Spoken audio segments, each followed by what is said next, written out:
Welcome to Reality Rabbithole, the podcast where we deep dive into the world of reality dating shows. I'm Jessica Denali. And I'm Kyle Shea. Let's get into this week's episode. Welcome back to the Reality Rabbithole, the podcast where we dive deep into all things reality TV. We are here with Daniele Gates from 90 Day Fiancé. How are you doing? I'm doing well, thank you. Good. Thanks for being here. So the last time fans saw you, you had a pretty fiery breakup with Yohan at the end of the Other Way season 5. We learned that he was cheating on you. Mm-hmm. Have you seen him since the tell-all of that season? I did see him briefly after the tell-all, yeah, but we don't really communicate that much. Yeah. I think you mentioned that you still knew his family. Yeah. You still talk to his family? Yeah, I still talk to his family almost every day, his mom, his sister. That's really nice. Yeah, I still communicate with them pretty regularly, but him only, if he needs something, he'll message me and be like, how do I do this? Because he doesn't really know how to do a lot of things by himself, but... Like what? Let me think. For example, he got an email from the network about something about the tell-all or something about payment or any of those things. Anything that having to do with business related, anything about the show, I always manage for him. That's nice of you. Very nice of me, but I also feel kind of obligated to because I brought him into this world. So if I bring him into a world and he doesn't really understand it, I kind of feel like it's my job to help him navigate it because I feel a lot of guilt about how the world sees him, even though this is really, who he is and he has a lot of shit that he has to work on. I do feel bad for having kind of thrown him in the fire without him really understanding what he was getting into with reality TV. So I try to find forgiveness for him while, helping him navigate how insane this world is. Absolutely. Was he not aware of sort of the fan base or what it's like being... He had no idea what he was signing up for. I guess. He just knew that he was getting paid to have cameras follow him around. He thought that I was a famous person that had cameras following me around, and then I was bringing him in. He didn't even really understand reality. I mean, they don't watch TV in Dominican Republic. Course, yeah. They just don't watch TV. It's not even a thing. There's really no really good Dominican television. Yeah. So, he just didn't really understand what is reality TV. He didn't know how to use social media. He had Facebook, but didn't really get how anything worked. So all of this was so new to him. Right. So when he now posts his own picture on Instagram, which he didn't have to do before, and he gets a barrage of hate comments, he really doesn't know how to navigate that. So it's I feel in some ways obligated to kind of navigate that process with him, even though I'm not particularly thrilled with him. Yeah, I understand that. Well, that's really good of you, though. Thank you. How do you navigate? Because I know that you get hate comments, too, because Yeah. the reality TV fan base can be cruel. Yeah. How do you navigate the hate comments? I mean, I think it's a lot of my training, a lot of yoga and meditation and mindfulness, and a realization that most of it isn't even real. A lot of it is... a lot of it is bots. A lot of it is actual machines, Yeah. that are there to generate engagement. So literally not real. These people don't know me. They watch a television show or, they're making a comment about a character. They make a lot of assumptions.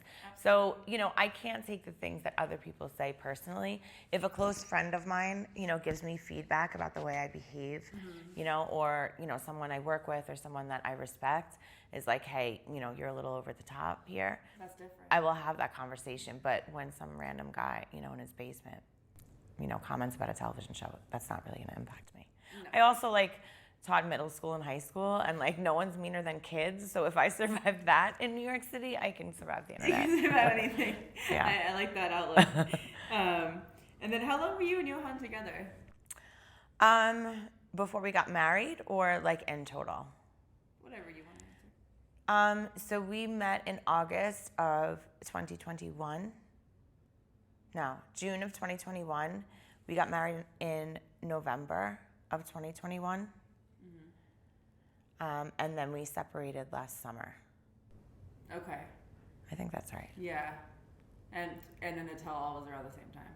Last summer or shortly after? I don't remember when we filmed that. Yeah, okay. So I know that you run retreats. And you mentioned something about Yohan having an affair with someone on one of your retreats or something. Do you want to talk more about that? So this girl had been following Yohan and like leaving like heart eye comments on his pictures and stuff. Nobody really knew that I managed his social media. Do you still? I mean, I have access to it, but I don't do it for him anymore. Okay. But I created his like Yohan Geronimo page that we used for the show. So, and I managed all of that. I took all the pictures, I posted, I wrote all the captions, I did all that stuff. And so a lot of women would respond to him and send him messages and heart eyes and all that stuff. And he would see it, but I would see it also. And this one particular girl, you know, I could tell she was kind of kicking it to him. I didn't think anything of it. And then she came to my page and she started like responding to me. And I was like, maybe she's just a fan of the show. This was also in the beginning, like Love in Paradise days. So I didn't really know like who was a fan. I was trying also to navigate like having a public relationship with a man who was very attractive. A lot of people find him very attractive. And so the attention that he got, and me seeing it constantly, like these guys in these relationships that have the same things, they're managing their own shit. So like their girl might see a particular like or a comment somewhere and feel a type of way, but I was every single day managing hundreds of women hitting on my husband. So it was a lot to manage. So I was very much like scrutinizing populations. Like, what are these girls saying to me and saying to him at the same time? Like, and I realized how insane women are. That's the first thing. But second, it was like this one particular girl, she just, she was giving us both love at one point. Like, that is what I noticed. Then she started asking me about my retreats and healing and all those things, and she decided to join my retreat. But there was just something about her that I was like, there's something up with this girl. Like, I don't know if she's here for the right reasons. I don't know if it was in communication with her. I don't know if it's spirit. I don't know what it was, but there was just something up. And two of my close friends were coming on this retreat. And I said to them, I'm like, I'm a little bit concerned about this one person. They're also my colleagues and fellow yoga teachers. Right. So I'm like, I'm a little bit concerned about this one person. I have to make sure that I stay unbiased, because this is a group healing experience or whatever. And so they already kind of had that in their head. And then on the retreat, it was just like her behavior was a little bit inappropriate for a retreat. Like, we're on a yoga retreat. You don't walk around in a thong. Like, we do it at the beach. We do it at the pool. But it just felt like... That's weird. It felt weird, That's weird. Like, and I'm not here to judge. You can do whatever you want with your body. But it just felt like this is strange. And it wasn't... I didn't say a word. It was people coming to me. And so, like, I didn't think anything of it. Yeah. There was a night, Yohan was being particularly annoying on this retreat. Like, he just wanted everything all the time. He wants me to, like, take care of him the same way I take care of my clients, instead of him co-leading this retreat with me, which is how I saw it. Okay. So he, it was just like, he was just being annoying. And then one night, he, like, was taking his English class online in the kitchen of the retreat space, because that's where the Wi-Fi was. And then, like, his class was over at whatever time. I was trying to go to sleep, and he wasn't back yet. And I was like, what the fuck is this guy doing? And when he came in, I was like, what are you doing? And he's just, like, gives me an attitude. And I'm like, can you please just go home? Like, you're not supporting me here at all, and it's being really frustrating. So I got him to go home the next day, and that was it. And I ran the rest of the retreat. Well, we were both in Dominican Republic. We were running a retreat. Okay. I see. Yeah, so we were at a retreat space. I didn't know it was there. Okay. I sent him home. I finished the retreat by myself. He does transportation, so he came the last day to like teach the dance class, take everybody to the airport.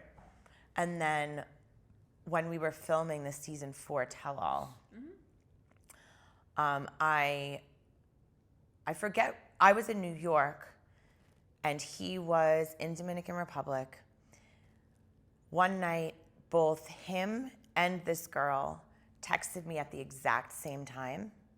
And she was telling me she absolutely wanted the tent again for the next retreat. She booked it, like signed a contract very quickly. I remember it was in like a day. And then I noticed that, because I managed his Instagram, I noticed he was following one more account, and I'm so crazy. I looked to see what it was, and it was a company that was owned by a friend of her, and she brought us the t-shirts for this account, from this brand. That's not crazy, that's just smart. Yeah, so like he started following this brand. So I'm like, how did he get the name? Like, he's not smart enough to go and look for this. Like, how did he get the name of that account? So I messaged this girl in the morning, and I'm like, hey, girl, quick question. Did you ever send this company, it was like, I forget the name of the company, to Yohan? And it was like, it's dead silence. She had responded to my first, this was like dead silence. And then a minute later, She's like, yeah, I wanted to post a picture of him in the shirt, and so I asked him if that was okay. And I said, where did you ask him? And she said, I messaged him on WhatsApp because everybody had each other's phone numbers because he was in charge of transportation. So I'm like, that feels really inappropriate and like an inappropriate use of his phone number. Do me a favor, just delete the number. And then she, whatever she said in that moment was like, no problem. I had tried to call her. She didn't answer. It was like early in the morning. And then later on in the afternoon, she like attacked me for making her feel uncomfortable, making her feel like she was inappropriate, and she doesn't know if it's a good idea for her to come on this retreat, and like goes on and on about like what a terrible person I am. And so I'm just like, okay, this retreat probably isn't for you. We're going to cancel it. She's like, we're going to cancel the contract. She cancels the contract. She never asked for her money back, which is fucking crazy to me, right? Yeah. Like if I decide a day later that I'm not going to go on this retreat, you're going to say, okay, we're canceling the contract. I want my $1,100, whatever the deposit was. She never asked me. So I'm like, that's really interesting. But I never thought anything of it.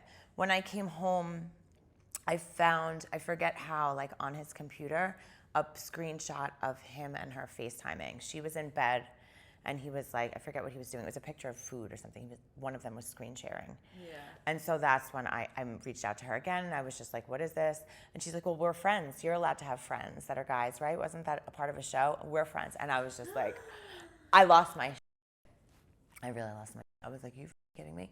And anytime I ask Yohan, he's like, I don't know what you're talking about. Oh my God. And this is before you found out. Oh yeah, this is before I found out he was cheating or anything. This is like in March. So. And when did you find out that you said June? June. Okay. Yeah, so this is March. I called my friend. I was hysterical. Oh my God. I even went so far as to like writing all of this, and I was gonna email it to Linda from 90 Day the Melanated Way. Oh yeah. Because like I have a good relationship with her, and She's I was great. like, I'm exposing her. Like I like went crazy. Yeah. And then I was like, I'm gonna sit on this for 24 hours, and then I did. And I ended up not doing that. And I was just like, no. And I just kept trying to like fix my relationship. Oh.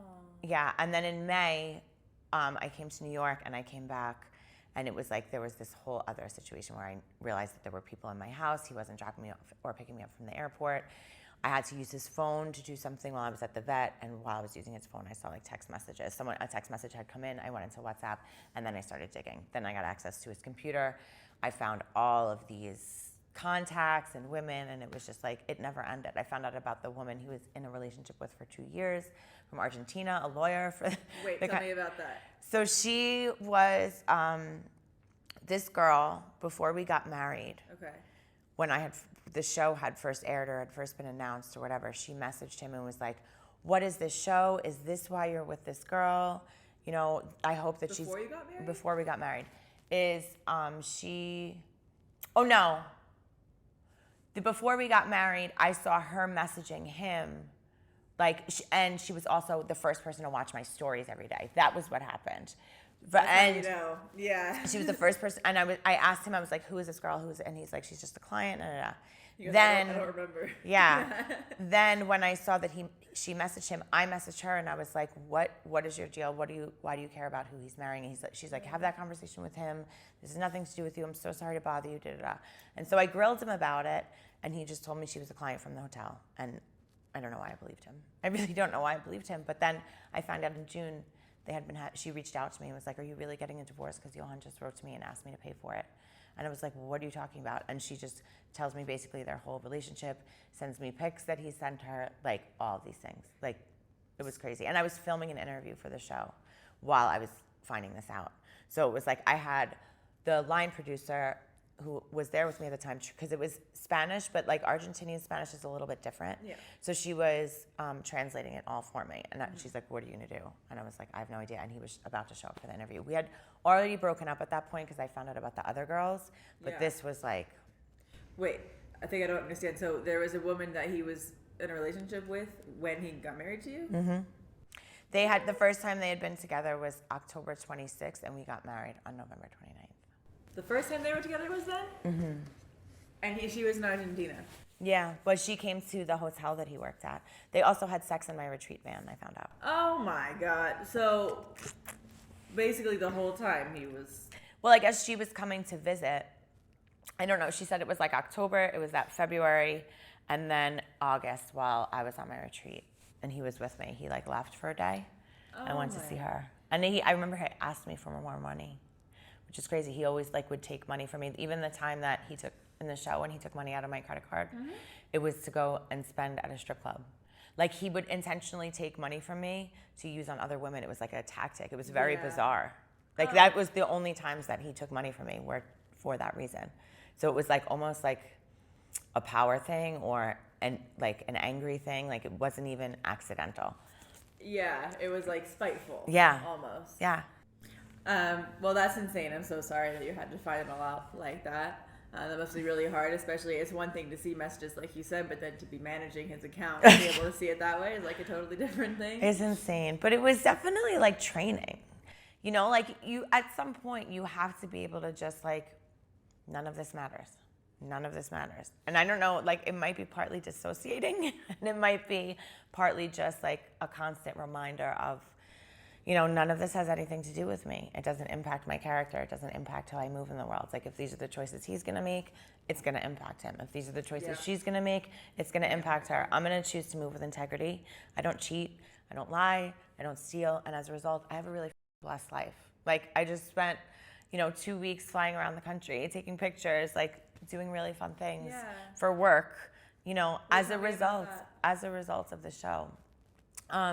So I recently started an OnlyFans page. Yeah. I had people in my DMs for like years, like, what are you doing? Like, this is so profitable. You could be making all this money. Why are you not creating a page? You know, you don't have to do porn. You don't have to do anything you don't want to do. Just like make an OnlyFans page. Doesn't have to be a thing. Okay. And so I had an Unfiltered, which was Stephanie Mattos' company. So I had that page for like. Is that still around, Unfiltered?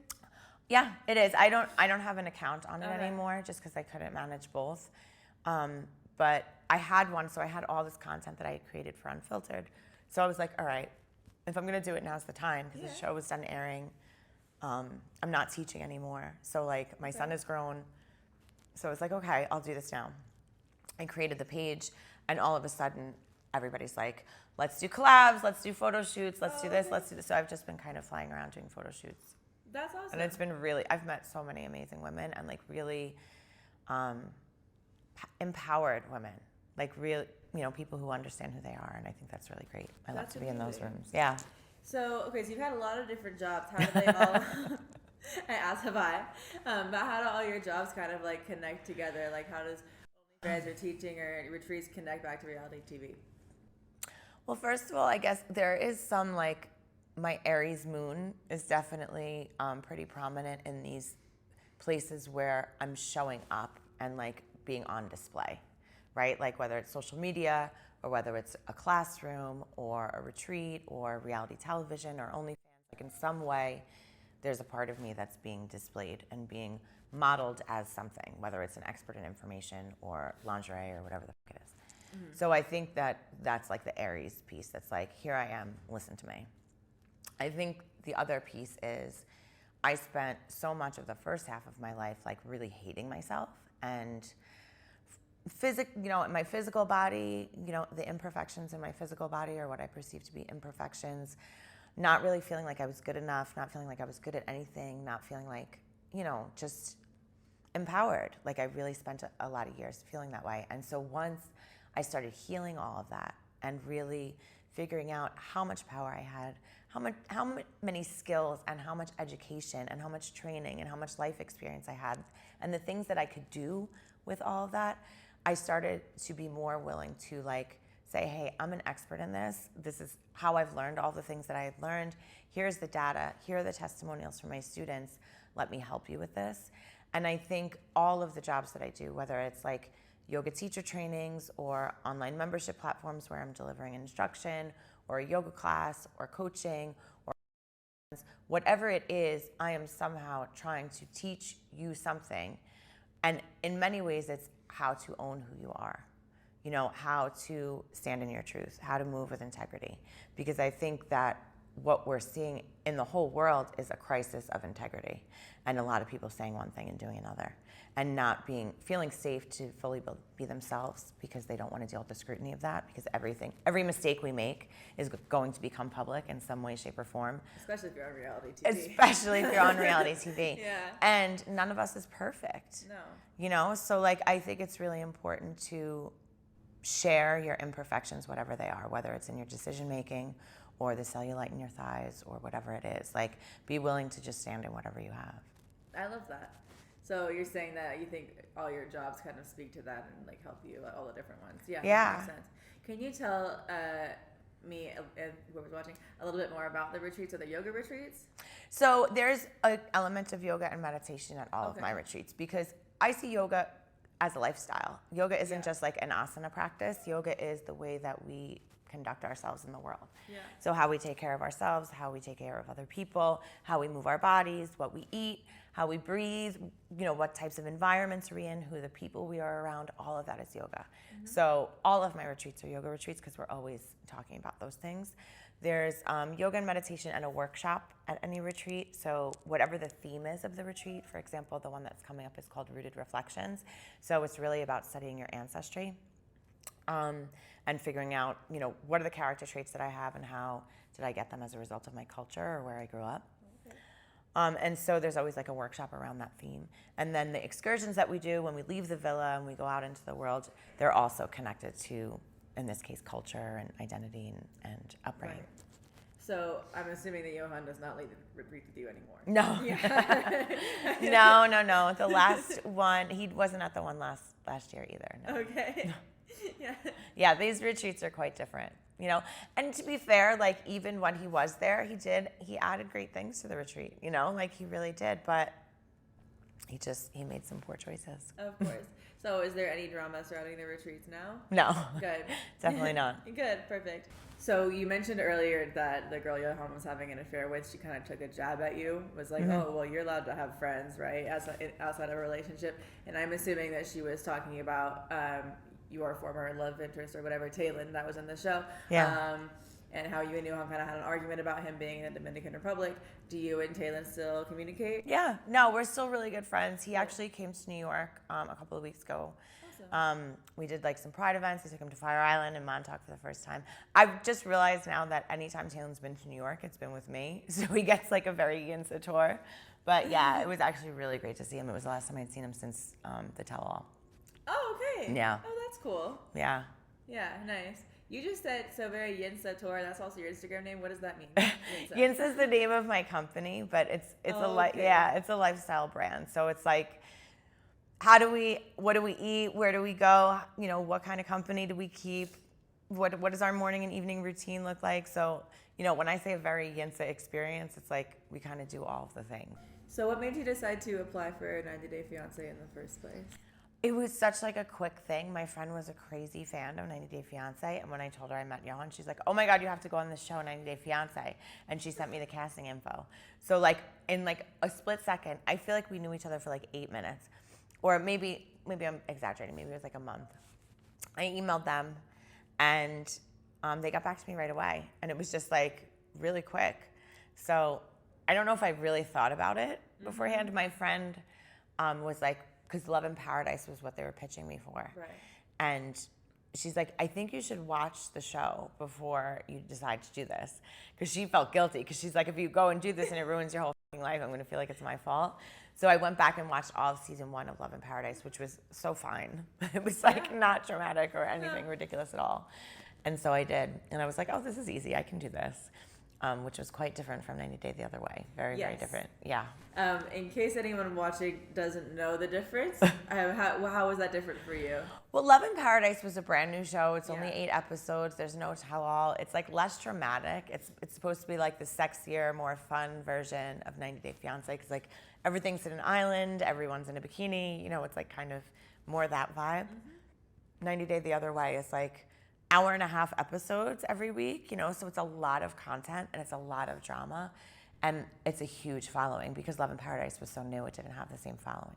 It's a huge following, and then also, I remember the last tell-all I watched, a cast member said he was excited about it because he wanted to see everyone come for their throats, and that's kind of that's kind of the vibe. Everyone wants to see everyone kind of come for their throats, like in the tell-all and on a day in general. Like, I feel like it sort of became that way, especially with the tell-all. The people want the drama, you know what I mean? When I first started watching it, it was supposed to be more of a chronicle of just like, oh, it's a love story. Where are we now? I thought before I did my first tell-all for season 4, I really thought it was just like a where are they now?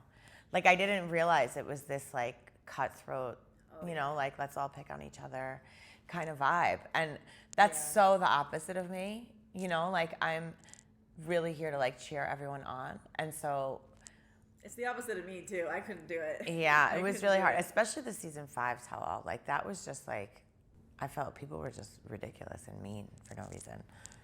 Is that the one when you found out that he was cheating, basically? That was the one when we finally broke up.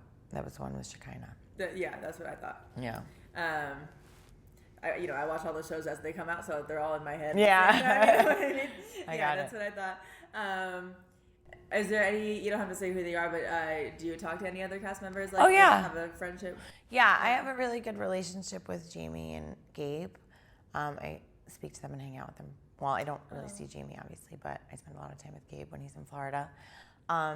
Jen, Tim, Tyree. Yeah. Riley. There are a lot of them. Anyone that I've met in person. This is a really special existence in the world. Like people in our regular lives who didn't do reality TV with us don't really understand what it's like to be scrutinized in this way and like on display in this way. And my 90-day friends do. Of course. So I really value those relationships because they're the only people who really get what this is like. What is that like? Like seeing like blogs mention you or seeing your picture places and stuff like that? I mean, it depends. Like, I would say half of these blogs, when you read them, they're generated by AI, and it's just full of a lot of like really false information. I hate like that's true. So it's just like culminated nonsense. So when I read that, I find it kind of funny, and sometimes I'll share those. Like I remember there was like 2, because I have a Google alert with my name and with my company, and so every day I get a summary of what's been written about me on the internet that day, and so which is like everybody's like, you're fucking insane. Why would you do that? Because you're just going to be attacked all over the internet. And I'm just like, because I want to know what people are saying. Because I also own a brand, and like if there are things I need to speak to, I want to make sure that I address them. It's not the case anymore, but when the show was airing, it was lots and lots and lots of craziness. And there was one day where it's like my net worth was both like $4 million and I was bankrupt. Like, and those were like, I was like, this is the funniest shit I've ever seen. So like, most of it is just such nonsense, because like I look for evidence, I'm like, did anyone I know say something not nice about me? What's your source? Like, and I look, I'm like, did a student say something? Did a retreat guest say something? And it's never that. So like, I'm like, if you don't have any of that, it doesn't matter to me. No, that makes sense. So did you watch 90 Day Fiancé before you applied? What about other reality TV? I always loved the Kardashians. What else? All like the Netflix shows I watched. Like I love Selling Sunset. What else is there? Love is Blind. Yeah. I like a lot of those shows. Now I'm obsessed with Vanderpump. Obsessed. Yeah. It sucks. Like I just went to LA and I stayed right in the middle of all the restaurants, and I really wanted so badly to like do a whole Vanderpump tour, but I was so fucking exhausted. Yeah. After shooting in 124 degrees outside. Oh my gosh. I was like, I'm not going anywhere.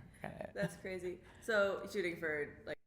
Yeah. So what, if I can ask? So you said that people were like having questions about it, but you don't just do all kinds of photo shoots.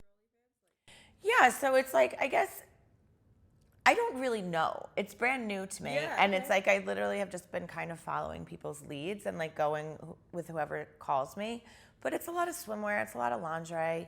There are places where I take my clothes off. Yeah. But it's like done artistically. And that's kind of why I'm exploring this, because, there are some photographers that are just like too on the nose. I don't know if that's the right terminology, but it's just like, this isn't what I'm looking for. Like, I'm looking for art. And so I'm kind of exploring that a little bit. So I don't really know what I'm doing, to be honest. I'll see when I get the pictures back. Well, it sounds fun. But yeah, it's so much fun. It sounds so much fun. Hot, but fun. So right now, I don't know if people can tell by the view, probably not, but we are in Vegas, which is where me and my podcast are based. But you're not based in Vegas. What brought you to Vegas this time? So I actually was going to LA for a photo shoot with KM3 Events. It's run by Michelle Williams, and she has these events for photographers and models to come and like collaborate together.